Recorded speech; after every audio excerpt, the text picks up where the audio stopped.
Ada yang mau berpendapat? Ada? Kok bisa ya games yang kita mainkan itu terasa sangat menyenangkan, seru, menantang. Kira-kira bisa menghasilkan game seperti itu karena ada apa ya? Ada yang mau berpendapat? Tidak? Oke, cukup pakai tidak apa-apa. Baik, anak-anak, ketika seseorang atau kita sebut dengan programmer menciptakan sebuah aplikasi, baik itu aplikasi sebuah games, permainan ataupun teknologi membantu pekerjaan manusia, itu mereka membutuhkan pemikiran yang khusus. Artinya pemikiran yang mampu secara sistematis berpikir menganalisis sebuah pemecahan masalah, sebuah ide yang kreativitas, dan juga pemikiran yang logis. Nah, hal itu tentu saja tidak mudah dipikirkan hanya asal-asalan, tapi membutuhkan pemikiran yang dalam. Nah, hari ini kita akan belajar tentang berpikir komputasional. Berpikir komputasional itu apa? Yaitu adalah cara berpikir yang bisa kita gunakan dalam kehidupan sehari-hari untuk memecahkan masalah, baik itu masalah yang besar menjadi bagian-bagian kecil atau menemukan kesamaan, kemudian menyederhanakan pola dan membuat rencana langkah-langkah dengan jelas atau dengan sistematis. Anak-anak, untuk menggali pemahaman kita, di sini Ibu akan mengajak anak-anak untuk bermain sebuah games. Nah, games apa? Yaitu bagaimana caranya. Di sini pernahkah anak-anak membuat sebuah makanan? Nah, Ibu butuh 2 orang. Aku. Boleh? Ria. Aku. Siapa lagi? Turunkan dulu. Nanti Ibu baru baca ya. 1, 2, 3. Oke, Anissa. Boleh. Gak apa-apa, nanti yang lain bisa ikut memberikan pendapatnya ya. Oke, saya silakan. Bisa dibantu. Oke. Di sini ada 2. Anissa mau yang mana? Aku mau nasi goreng. Oke, berarti Anissa nasi goreng, Rian membalas lapisan ya. Silakan untuk memilih tabel yang di sini. Langkah-langkah dalam membuat nasi goreng dan kolak. Nanti masukkan ini step 1, step 2, step 2, 3, 4, 5, 6, dan 7. Kalau nasi goreng ada 7, kalau kolak ada 5. Silakan. Oke. Teman-teman yang lain bisa ikut menunjukkan arah ya. Kalau mau membuat kolak biasanya apa dulu? Air. Coba Rian, rebus air ada tidak di sini? Oke, sambil geser ke sini. Oke.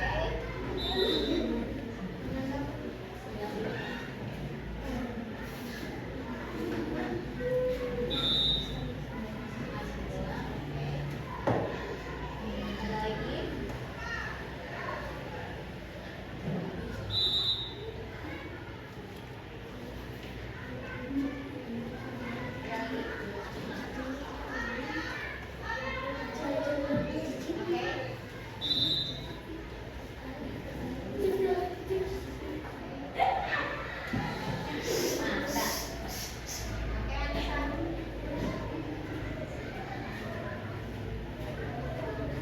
Sudah bisa ini? Kita cek ya. Sambil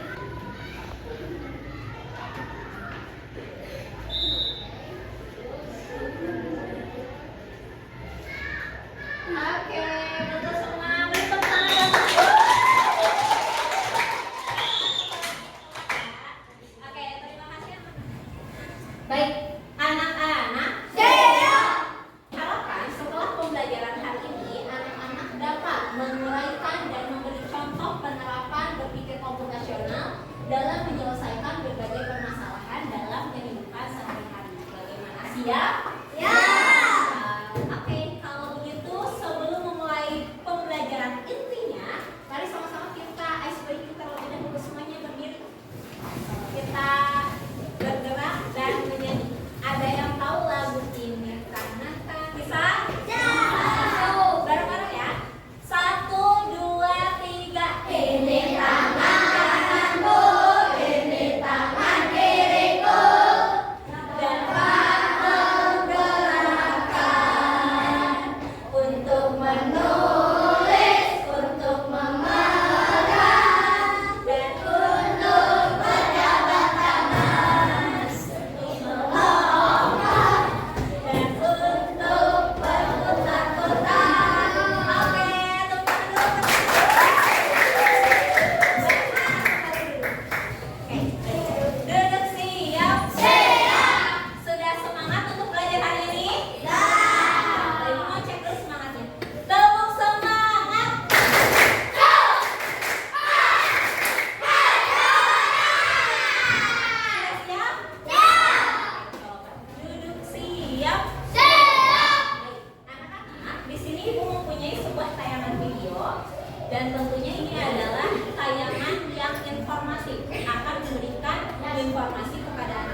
dan ibu minta anak-anak untuk menyimak tayangan video ini karena nanti setelah menyimak tayangan video akan ada diskusi.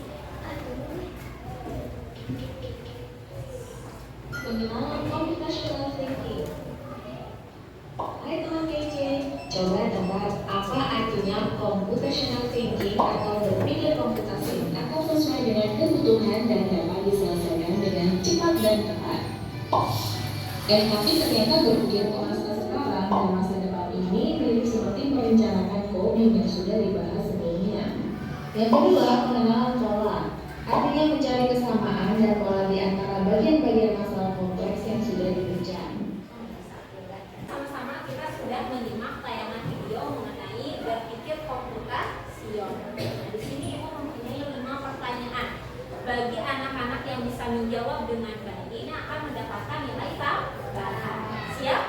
Oke, baik. Saat berpikir komputasional, haruskah seorang manusia menggunakan internet atau komputer pakai coki? Tidak. Kenapa coki tidak usah?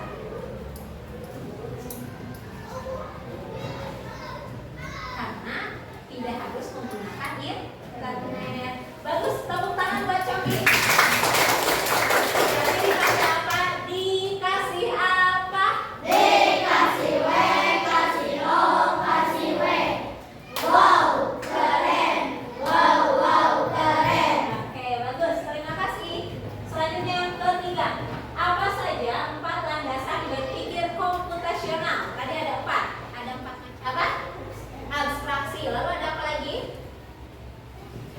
Atau pengenalan pola. Satu lagi bagus. Dekomposisi, abstraksi, pengenalan pola dan jadi ada apa ya? Sama-sama sebutkan. 1 ada dekomposisi. Yang kedua ada apa? Abstraksi. Yang ketiga pengenalan pola. Yang terakhir ada algoritma.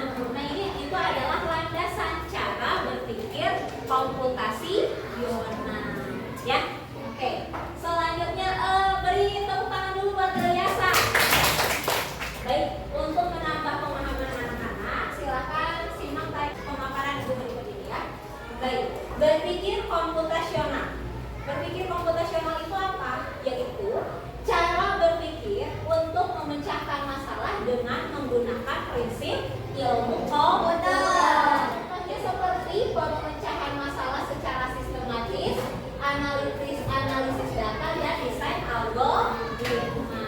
Nah, sekarang cara berpikir komputasional itu ada 4. Yang tadi disebutkan, yang pertama ada dekomposisi, yaitu memecahkan masalah menjadi bagian-bagian kecil. Misalnya seperti apa? Misalkan gini, anak-anak diberikan tugas, ayo membuat nasi goreng.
belajar tentang berpikir komputasional. Jadi berpikir komputasional itu apa? Yaitu cara berpikir untuk memecahkan masalah dengan menggunakan prinsip ilmu komputer. Anak-anak bagaimana, paham semuanya? Kita akan mengisi soal evaluasi. Silakan keluarkan handphonenya, kemudian masuk ke quizzes atau ke Wayground, dan kemudian input kode yang ada di sini. Silakan.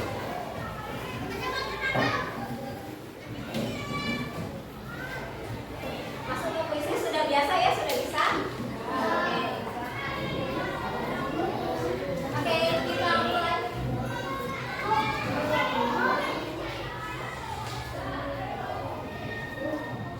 Oke, silakan mengisi.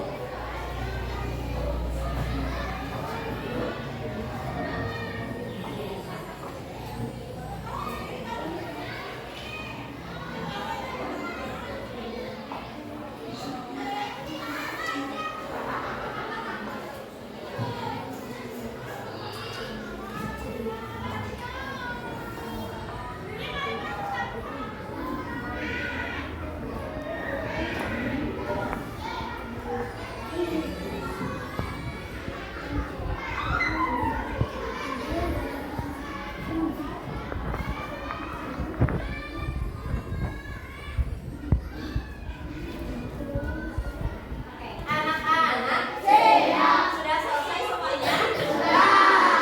Kita akhiri ya.